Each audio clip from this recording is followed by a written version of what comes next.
Assalamualaikum warahmatullahi wabarakatuh. Halo sahabat sebuah kisah misteri, kembali lagi bersama saya Rio Wijaya. Sebelum saya memulai kisah misteri kali ini, saya ingin mengucapkan selamat tahun baru Imlek buat saudara-saudara yang merayakannya ya.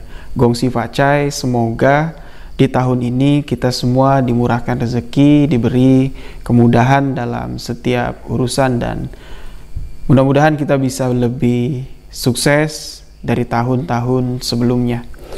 Kali ini saya akan menceritakan sebuah kisah yang dulu pernah saya alamin ya. Memang setiap Imlek saya selalu ingat dengan kisah ini, yang mana kejadian ini waktu itu saya masih duduk di bangku 3 SMP ya, yang mana waktu itu saya tinggal di daerah Jakarta Timur di kawasan Kebonanas ya, yang mana di situ ada sebuah pemakaman untuk warga Tionghoa yang nggak jauh dari rumah saya ya.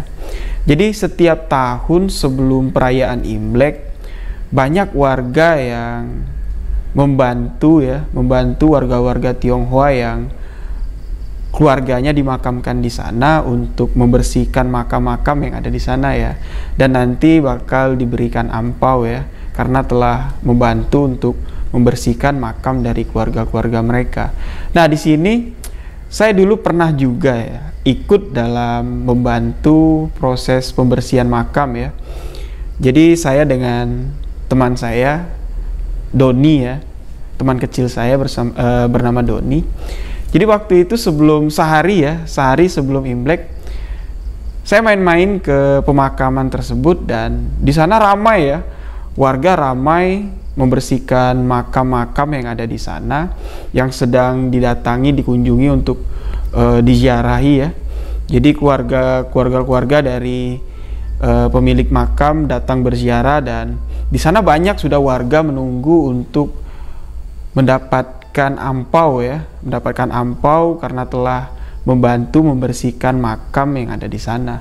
Dan ini boleh dikatakan sudah menjadi tradisi dan rezeki tahunan untuk warga setempat. Nah, pada waktu itu saya dan Doni ikut membantu sebuah keluarga yang sedang berziarah ke sana untuk membersihkan makam ya, sebuah makam yang ada di sana. Memang kelihatannya makam yang saya bersihkan dengan Doni merupakan makam dari keluarga yang kaya raya ya. Memang kelihatan dari bentuk makamnya yang besar sekali, dan di situ keluarga tersebut banyak membawa beberapa buah-buahan, membawa dupa untuk diletakkan di makam tersebut. Jadi sebelum mereka melakukan upacara berziarah di makam tersebut, saya dan Doni pun membersihkan sekitar makam tersebut ya, mencabuti rumput-rumput yang sudah tinggi, membersihkan sampah-sampah yang di sana sampai bersih, dan kita pun diberikan ampau ya. Saya dengan Doni diberikan ampau.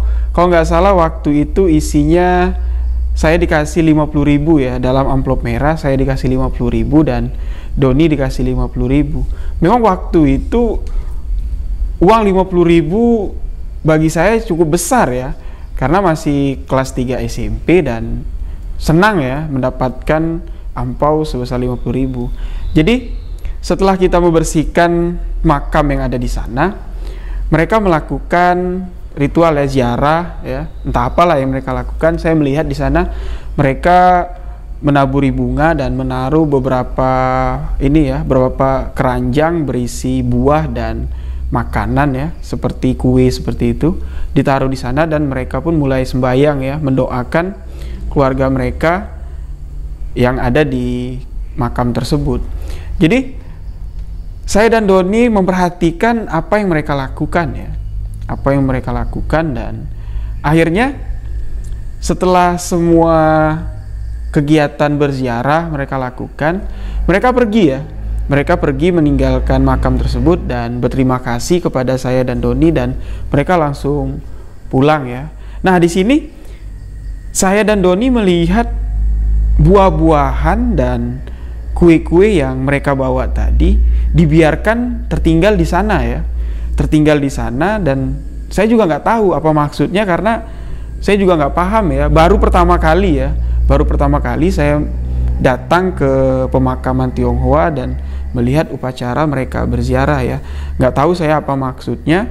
Nah, di sini Doni tiba-tiba setelah keadaan makam sepi ya, keluarga dari pemilik makam tersebut sudah pulang, Doni tiba-tiba langsung mengambil beberapa buah dan beberapa kue yang ada di sana, langsung memakannya. Ya, langsung memakannya, dan saya sempat menegur Doni kalau itu bukan punya kita dan nggak boleh dimakan ya, karena itu mungkin diletakkan di sana untuk ritual sembahyang ya. Jadi ngapain dimakan? Kan kita udah dikasih ampau, saya bilang. Di sini Doni bilang, ya sayanglah katanya, mubazir, buah-buahan bagus-bagus kok katanya, dan kuenya juga enak-enak katanya. Sayang kalau nggak dimakan. Yaudah kalau mau makan aja, ambil katanya, mumpung nggak ada orang katanya. Nah, di sini saya pingin ya, rasanya mau mengambil, tapi ada sedikit rasa takut, dan akhirnya saya nggak mau mengambil buah-buahan dan kue tersebut. Akhirnya sore itu saya dan Doni pun pulang ya. Dan di situ sempat Doni masih mengambil sebuah jeruk sankis untuk dibawa pulang. Akhirnya saya dan Doni pun pulang ke rumah, dan malamnya Doni mengalami sesuatu yang aneh ya. Malam itu Doni mengeracau, demam tinggi, tapi Doni mengeracau dengan menggunakan bahasa Cina ya. Di situ Doni mengeracau, mengoceh-ngoceh dengan badan yang panas dan keringat yang bercucuran ya. Nah, di sini keluarga Doni panik ya. Kebetulan rumah Doni dan rumah saya memang berbeda, hanya 2 buah rumah ya, memang tetanggaan. Jadi berbeda 2 buah rumah kita berdekatan. Nah, di sini orang tua Doni sempat panik, dan kami pun melihat kejadian yang dialami Doni ya. Doni mengeracau-ngeracau dengan menggunakan bahasa Cina yang kita sama sekali nggak ngerti ya. Apa yang diomonginnya, dia ngoceh-ngoceh pakai bahasa Cina, dan akhirnya Doni kecapean dan tertidur ya. Di situ orang tuanya memegang badan Doni, memang seperti demam tinggi ya, panas. Nah, besoknya paginya setelah Doni bangun tidur, Doni ditanyakan kenapa dia bisa mengeracau dengan bahasa Cina ya. Nah, di sini Doni nggak bisa menjelaskan. Dia seingat dia setelah makan malam dia tidur dan terbangun baru pagi harinya. Nah, di sini orang tua Doni menceritakan kejadian yang dialami Doni ya, bahwa tadi malam dia mengeracau, ngoceh-ngoceh dengan bahasa Cina, nggak karuan dan nggak bisa dimengerti. Di sini Doni merasa aneh ya. Doni padahal merasa dia tidur dan baru bangun pagi itu. Doni berpikir kalau ada sesuatu yang terjadi kepada dirinya, namun Doni memang anaknya yang memiliki watak cuek ya. Watak cuek, masa bodoh lah. Nah, sorenya ya, tepat hari itu pas perayaan Imlek ya. Jadi kemarin kan 1 hari sebelum Imlek tuh. Nah ini hari berikutnya pas perayaan hari Imlek. Nah pada siang harinya Doni kembali mengajak saya untuk pergi ke pemakaman ini ya, ke pemakaman kuburan Cina ya, kalau saya bilang dengan Doni, ke kuburan Cina untuk main-main ke sana lagi. Mana tahu ketemu keluarga yang berziarah dan memberikan ampau. Saya pun tertarik ya, karena memang melihat kemarin ampau yang saya dapat dengan jumlah uang 50.000 yang cukup besar bagi saya. Siang itu saya dan Doni pun pergi lagi ke kuburan Cina untuk datang ke sana untuk menunggu para keluarga-keluarga yang ingin berziarah ke sana. Nah, pada hari itu memang ternyata seluruh makam yang ada di sana sudah bersih ya, sudah bersih. Jadi warga nggak ada yang bisa lagi untuk dapat tips karena membersihkan makam. Jadi seluruh warga ya, seluruh keluarga yang datang berziarah, mereka begitu turun dari mobil langsung berziarah ke makam yang ada di sana ya, makam keluarga-keluarga di sana.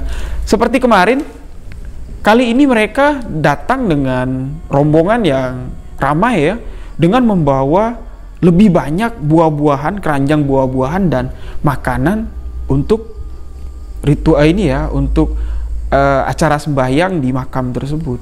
Nah, di sini saya dan Doni pun melihatnya heran ya. Banyak sekali Don buah-buahan dan makanan yang mereka bawa.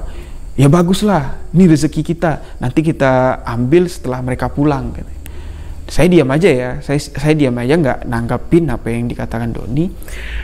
Kami cuma memperhatikan dari jauh ya, apa yang mereka lakukan, kegiatan sembahyang yang mereka lakukan di makam tersebut. Dan setelah prosesi selesai, mereka keluar dari area pemakaman dan di situ mereka kembali membagikan ampau ya kepada warga yang ada di luar makam.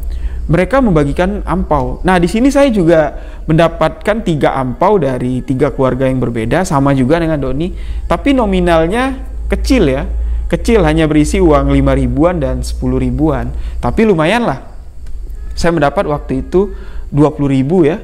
20.000 dari 3 ampau. Doni juga dapat 30.000. Nah, setelah kondisi makam benar-benar kosong, Doni tiba-tiba masuk lagi ke makam, ke kuburan Cina ya, ke area makam tersebut, dan Doni menghampiri sebuah makam yang terlihat sangat megah ya.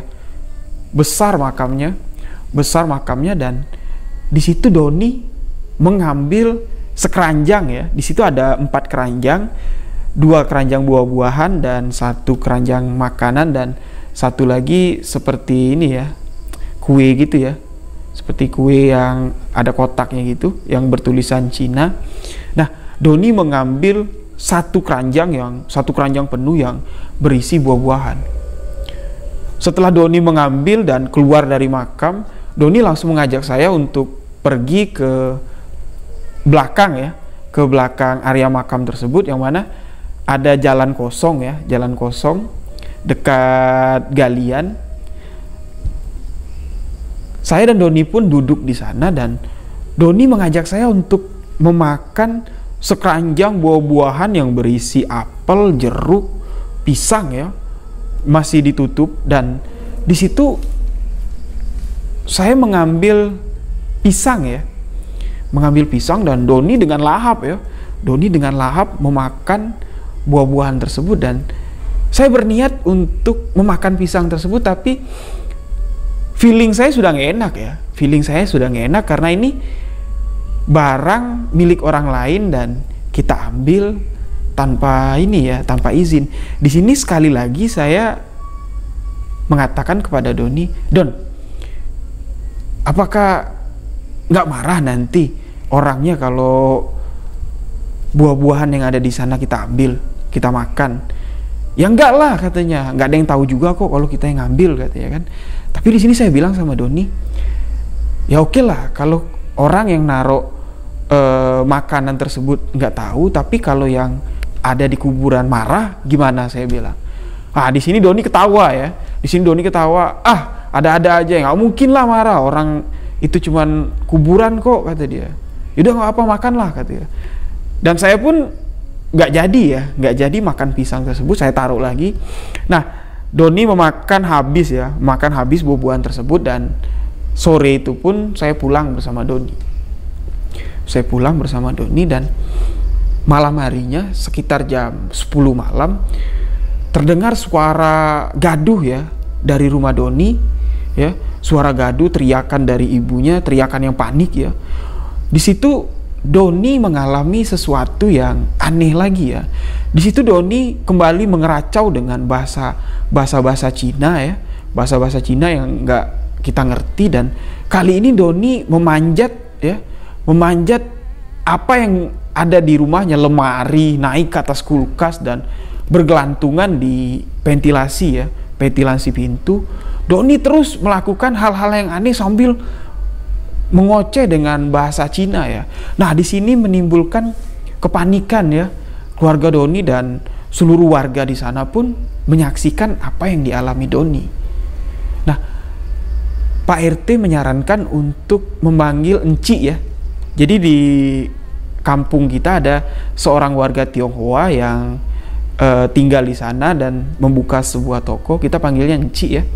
Jadi Pak RT meminta bapaknya Doni memanggil Enci untuk mengartikan bahasa yang disampaikan oleh Doni ya.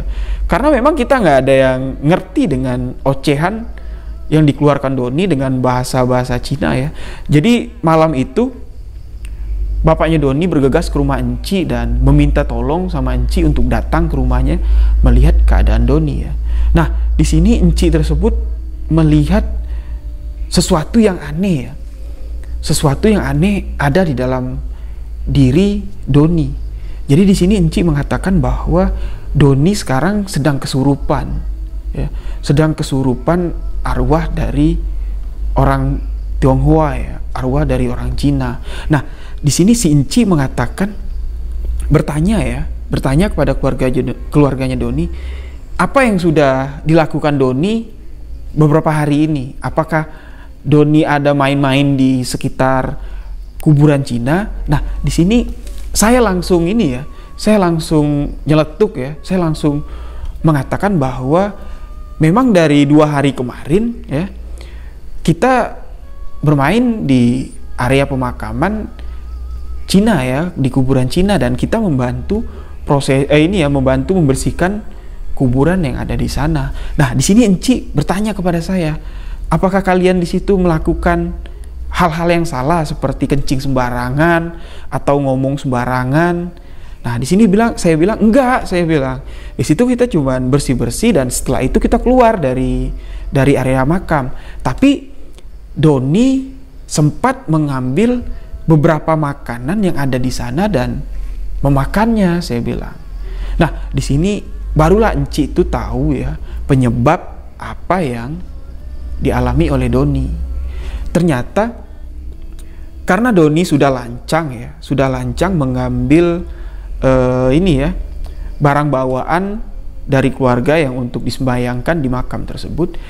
Jadi Doni diganggu oleh, boleh dikatakan arwah dari penghuni makam yang ada di sana. Ya, di situ Enci nggak bisa memastikan apakah itu jin ya yang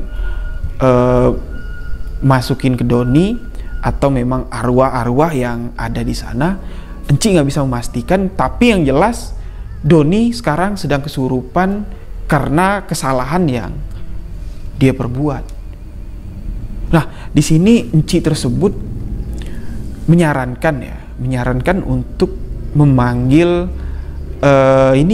boleh dikatakan seperti dukun lah ya, dukun tapi yang beretnis Tionghoa ya, yang mengerti dengan hal-hal mistis di sekitar pemakaman atau kejadian-kejadian aneh yang dialami oleh warga-warga Tionghoa. Nah, di sini Enci itu menelpon kerabatnya yang memiliki kenalan dukun dari keturunan Tionghoa, dan akhirnya malam itu dukun itu pun datang, dan benar ternyata Doni dirasuki bukan satu orang ya, bukan satu sosok yang merasuki dan mengganggu Doni. Ternyata banyak sekali ya, Doni diganggu oleh banyak sekali arwah-arwah jin ya, yang merasa marah, yang merasa terganggu karena Doni telah bersikap lancang di pemakaman. Saya masih ingat sekali, saya masih ingat jelas kelakuan Doni malam itu memang di luar akal sehat ya. Doni bisa meloncat dari lantai ke atas lemari dengan seperti enak sekali ya. Meloncat seperti badannya ringan, meloncat dan bergelantungan di ventilasi seperti memang Doni memiliki kemampuan yang luar biasa ya. Nah, di sini juga saya sempat melihat ya bayangan seperti bayangan yang menggunakan baju hitam ya, menggunakan baju hitam berambut panjang yang memegangi pundaknya Doni. Jadi sosok itu memegang pundaknya Doni ya. Jadi sosok itu yang seperti mengarahkan tubuh Doni untuk kesana kesini ya. Saya jelas melihat sosok itu. Nah, di sini dukun dari keturunan Tionghoa ini pun mulai melakukan mediumisasi ya, mulai untuk mengajak arwah-arwah yang mengganggu Doni berinteraksi dan meminta jangan mengganggu Doni karena Doni, keluarganya Doni meminta maaf atas kesalahan yang telah dilakukan Doni. Kurang lebih sekitar 2,5 jam ya, dukun itu melakukan mediumisasi ya, bermediasi dengan arwah-arwah dengan yang di sana dengan menggunakan bahasa Tionghoa, dan akhirnya dukun tersebut meminta orang tua Doni menyiapkan seekor ayam ya, seekor ayam dan untuk disembelih di sana pada malam itu. Akhirnya salah satu warga ya, karena kasihan melihat Doni, memberikan seekor ayam yang dia miliki untuk disembelih di rumahnya Doni pada malam itu. Dan alhamdulillah setelah ayam itu disembelih, Doni pun bisa sadar kembali ya dan pingsan ya, karena energi yang ada di badan Doni sudah terkuras habis ya. Jadi setelah kejadian itu paginya Encik dan dukun dari warga Tionghoa tadi datang lagi ke rumahnya Doni ya, ingin bertemu dengan Doni, dan kebetulan pagi itu saya juga dipanggil untuk menemani Doni dan menceritakan apa yang sebenarnya terjadi. Di sini kami menceritakanlah apa yang sebenarnya terjadi. Saya sudah melarang Doni untuk tidak mengambil makanan yang ada di sana, tapi Doni masih berkeras ya. Dan di sini Doni pun mengakui kesalahannya dan meminta maaf dan berjanji tidak akan mengulanginya lagi dan berlaku sewena-wena ya, berlaku seenak-enaknya di area pemakaman. Nah, di sini Enci itu bercerita ya bahwa tradisi yang dari keluarga Tionghoa memang untuk sembahyang menyebayangi arwah ruh yang sudah meninggal, itu memang tradisinya dengan membawa sesaji berupa buah-buahan, makanan yang dulunya sebelum dia meninggal disukai oleh orang yang makamnya kita kunjungi. Dan di situ sebagai simbolis lah ya, sebagai simbolik kalau kita yang masih hidup masih ingat dan memperhatikan arwah yang ada di sana. Nah, di sini saya berpikir ya bahwa memang sebuah tradisi yang dijalani, baik itu sebuah kepercayaan ataupun tradisi, memang harus saling kita hormati dan kita jaga ya. Jangan seenak-enaknya kita bisa memasuki dan mencampuri kepercayaan atau tradisi ya. Nah, di sini saya dan Doni pun mendapat pelajaran untuk tidak sewena-wena dengan lingkungan ya, lingkungan yang ada. Memang sepele sih, sepele, memang terdengar sepele, cuman sekedar mengambil makanan yang sudah diletakkan, memang sepele, tapi saya saksi ya, saksi dari kejadian yang pernah saya dan Doni alami. Jadi demikianlah kisah kesurupan yang terjadi pada saat Imlek ya, yang pernah dialami Doni, sahabat saya. Di sini juga saya ingin menyampaikan kepada sahabat-sahabat yang mendengarkan kisah ini, kita harus saling menjaga kerukunan, keharmonisan antara suku ya. Karena Indonesia adalah Bhinneka Tunggal Ika, beragam-ragam tradisi ya, beragam-ragam etnis yang menjadi kekayaan di Republik Indonesia ini. Jadi kita mau dari suku Jawa, Batak, Sumatera, Padang, Tionghoa. Jadi sama-samalah kita untuk saling menghargai, tidak mencampuri, tidak mengganggu, apalagi untuk saling menjatuhkan ya. Ini adalah pelajaran bagi diri saya, dan sampai hari ini saya masih ingat dan akan terus tetap saya ingat, dan akan saya terus sampaikan kepada anak cucu saya nanti, bahwa apapun tradisi dari setiap orang, yang patut kita lihat ya, kita lihat saja, jangan berkomentar negatif, apalagi berniat untuk mengganggu. Demikianlah video saya kali ini. Terima kasih buat sahabat-sahabat yang telah mendengarkan video-video cerita misteri yang saya sampaikan. Terima kasih. Saya Rio Wijaya mengucapkan Gongsi Pacai, selamat Hari Tahun Baru Imlek. Wassalamualaikum warahmatullahi wabarakatuh.